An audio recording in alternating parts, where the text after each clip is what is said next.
Warning: this video contains graphic content. We expect for the rest of his life. The saga of Scott Kimball began 5 years ago when there was a Boulder County investigation that was brought to the attention of one of my chief deputies, Katarina Booth. In late 2005, Scott Kimball once again became the focus of a Boulder County investigation, this time for check fraud. It was during the course of that investigation that the murders that Scott Kimball pled to today came to light. How's it going, everybody? Welcome back to the channel. Today we're going to be talking about the case of Scott Kimball. There's a lot to cover, so let's go ahead and jump right into it. Scott Lee Kimball was born September 21st, 1966, and is a convicted serial killer, con man, and a fraudster from Boulder, Colorado. Kimball murdered at least 4 people over a 2-year period, but investigators strongly suspect him in as many as 21 other unsolved killings. For the first year of his murder activity, he worked as an FBI informant, which both paid him and protected him from facing justice over some of his fraud schemes. But almost none of the information he gave the Bureau was of any use in prosecuting other crimes, and much of it would later be proven false. The case greatly embarrassed the Bureau. Kimball was a skilled forger who ran a legitimate business buying and selling organic beef. He primarily enriched himself by passing bad checks on the accounts of others and using false documents. By 2003, he had faced murder charges in 4 western states. These white-collar crimes also enabled his murders by allowing him to create evidence that his victims were still alive. After he had killed them, he also used their checking accounts and credit cards to further his schemes once they were dead. 2 of Kimball's victims were people close to him, the daughter of his 3rd wife and his own uncle. His 2nd wife, who bore his 2 sons, claims he twice kidnapped and assaulted her. There was an open arrest warrant for him from the 2nd assault, which occurred after he abandoned work release. Members of Kimball's family and some investigators believe that a 2004 car crash, which severely injured his oldest son, was in fact an attempt to kill the boy for insurance money, although charges were never brought. An investigation into a 2006 check fraud scheme would eventually lead law enforcement to discover the murders. Having violated terms of his previous plea agreement when he could not lead police to the still missing body of one of the victims, he then faced murder charges in all 4 cases, in addition to the fraud charges that had prompted the investigation in the first place. 3 of the missing fraud victims had been found in remote areas of Colorado and neighboring Utah. Under Colorado laws which quadruple sentences for these found to be habitual offenders, Kimball was sentenced to a combined 70 years. While in state prison, he additionally pled guilty to an attempted escape charge, which would further his sentence. Kimball is currently serving his sentence in federal prison at the United States Penitentiary in Coleman, Florida. Missing people. I think always is very broad. I'm 43 years old, and there's not always. We're talking about this instance in a time period from 2003, 2004. Mm-hmm. I mean, so for you to say always is very unfair. How is it that you always end up in the picture? I was there. I'm not denying that. I was there. I was part of the enterprise. You call it an enterprise. What would you call it? Murder. Well, I'm not denying that there was murder that took place, but I'm saying that's how this all evolved.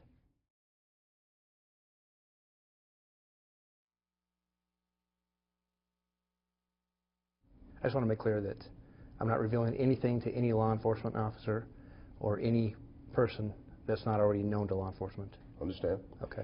And part of the reason for that, of course, to me may be obvious, but maybe not to our viewers.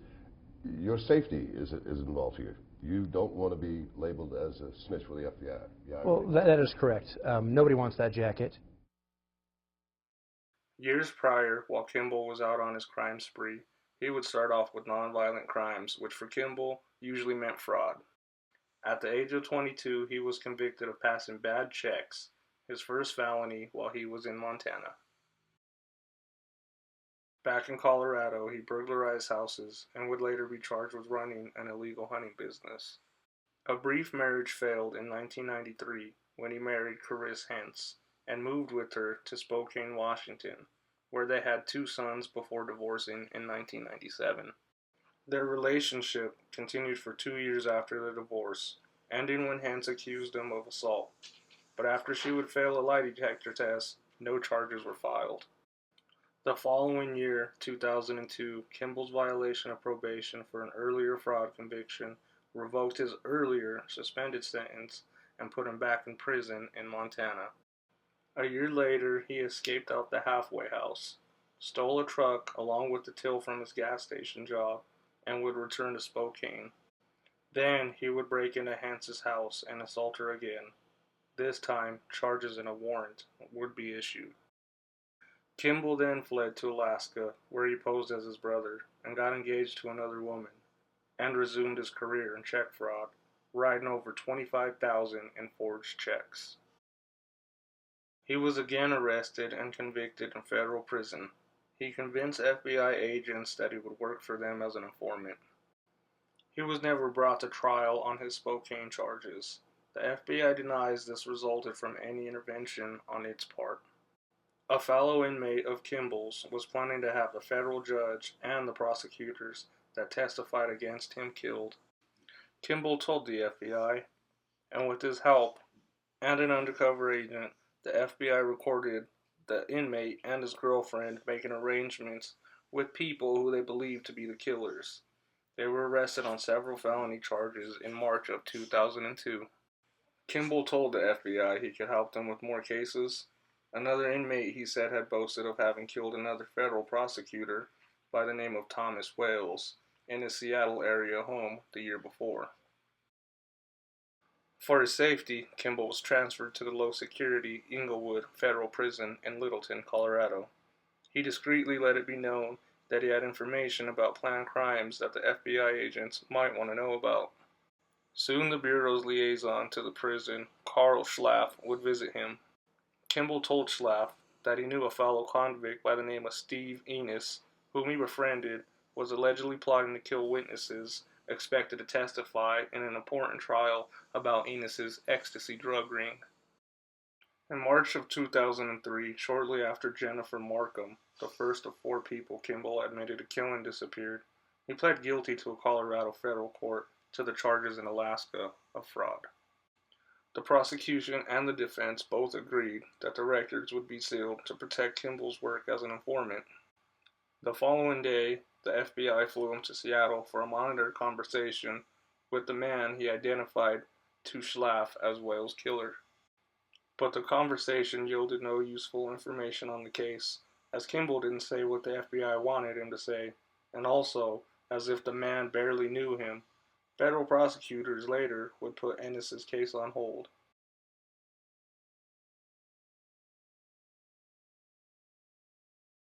Following his 2002 release, Kimball moved in with his mother and her partner. He began making money by flipping houses. By this time, he was already working with the FBI and received his first payment of $50,000, as well as a cell phone with an earpiece. Over the next 2 years, Kimball killed 4 people, or at least 4 that he later confessed to. 3 of those murders while he was an official FBI informant. 2 of them were the girlfriends of inmates he befriended in jail. Another was his own stepdaughter. And lastly, Kimball's own uncle. At one of their early meetings, Kimball would tell Schlaff that Steve Hawley, another inmate he knew in Inglewood, serving time for bank robbery, who also had a history of escaping, was planning another attempt. Later it would reveal Kimball was actually the one that initiated the whole plan. Schlaff notified the prison, which put the man in solitary confinement. Their ridiculous plan would consist of Kimball driving a truck while others made a diversion plan in which he would throw a ladder over prison walls to free him. Hawley would then direct Kimball to get a hold of his girlfriend, Leanne Emery, after his release.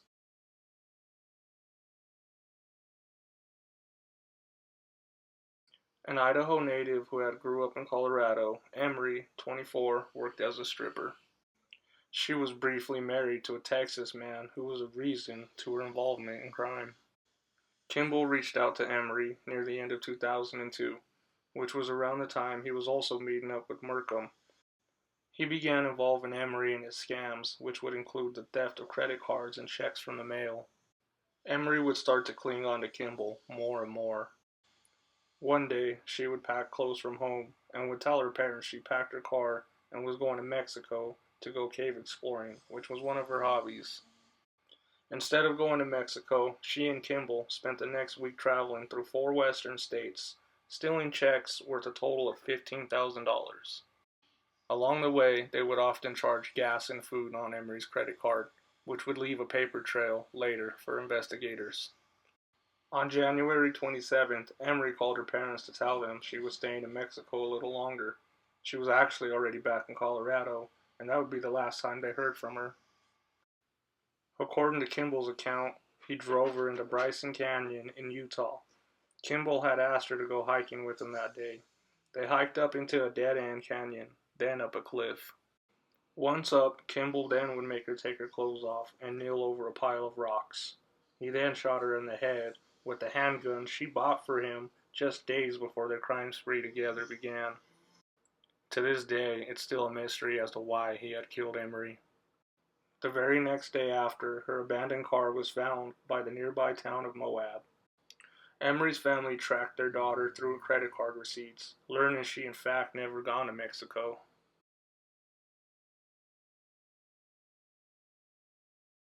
At another early meeting while in jail, Kimball told Schlaff that he told Enos that he would personally kill the witnesses against him upon his release. The next step, Kimball said, was to Enos's girlfriend, Jennifer Markham, to introduce him to Enos's partner. The partner would then give him the gun to kill the witnesses.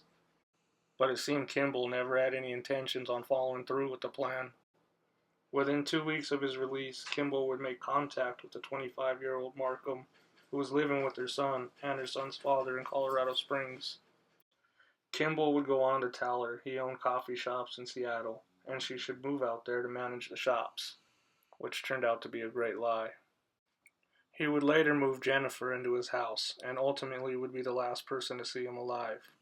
Some of Markham's co-workers would claim to have seen Kimball dropping her off at work numerous times, and would give full description to detectives. Shortly after Jennifer's disappearance, her car would be found abandoned at the Denver airport. Kimball would stage her disappearance, throwing off detectives later by leaving her car abandoned. 2 months later, Schlaff was driving Kimball to another meeting. The agent asked if he had heard any news about Markham's whereabouts. Kimball said he heard she was dead. This surprised Schlaff. Kimball would not provide any more information than that, though. Schlaff also recalled not being able to get a hold of Kimball the weekend Markham disappeared.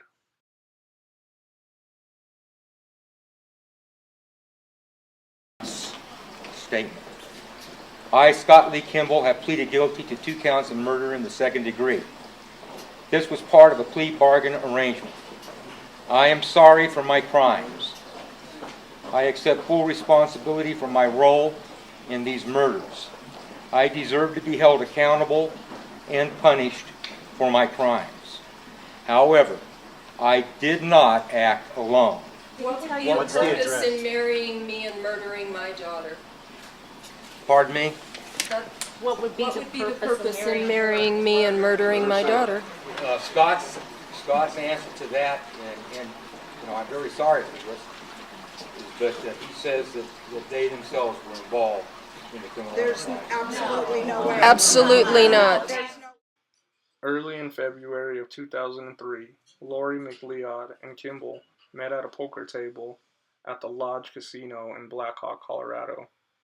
They would exchange phone numbers. When they got to know each other better, Kimball would tell her he was an undercover agent, even flashing a fake badge. This was all around the time Jennifer Markham, his previous victim, would be said to have disappeared. Casey was her child from a previous marriage, who had run away from home plenty of times, had been charged with fraud, and was a recovering meth addict. In August of that year, he would tell Lori he was going on a hunting trip. That same time, Casey would go missing. Lori would go looking for Casey herself. She found her daughter's boyfriend, who told her he had last seen her with Kimball being picked up from the hotel room they had been staying at together. The search for Casey would still go on, but with no leads. Shortly afterwards, Kimball would propose that he and Lori get married to help her move on from Casey's disappearance. In September, the two went on a honeymoon camping trip in the Kremlin area of Colorado, not far from where Casey's remains would be found years later. Years later, rangers would tell agents about a skull a hunter found that ended up being Casey's. By the end of 2005, Kimball's marriage to Lori had deteriorated away, and Kimball would have fled again by the time agents were able to start connecting the dots. Lori would give agents his cell phone number when they would show up looking for Kimball. The FBI was able to trace his phone to a neighborhood in Riverside, California, where he had begun living with a new girlfriend. Agents alerted local police that they would attempt an arrest on Kimball, but Kimball left in his pickup truck, followed by federal marshals in unmarked cars. Kimball sped up and fled once he noticed he was being followed. He led them south from Riverside down the Coachella Valley towards the Salton Sea, finally pulling off the main roads near the small farming town of Mecca, where he then eventually ran out of gas. With proof that at least one of the missing people last seen with Kimball was in fact dead, this gave agents the leverage they needed to deal with him. They determined his fraud crimes alone justified a 48-year sentence. Quadrupling for his habitual status, they told Kimball if he pleaded guilty to those charges and revealed the locations of the other bodies, he would only face the count of second-degree murder. Kimball accepted the deal. After signing the deal, he would tell agents to prepare for a trip to Utah, where he took them to Leanne Emery's body outside of Moab. On the way back to Denver, he then would reveal he buried his uncle in Vail Pass. But he was less certain when it came to Jennifer Merkham's body. After several locations turned up empty, he concluded he forgot the body's whereabouts. The FBI still refused to comment on the years of unknowingly protecting a ruthless killer.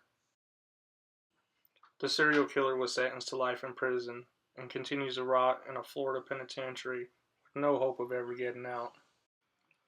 Alright, everybody, and that was the case of Scott Kimball. It was very complex, very confusing. With all the research I did on this case, I probably could have wrote a book. But there you have it. If you like true crime stories, consider subscribing. Until next time, it's Wheezy Reacts.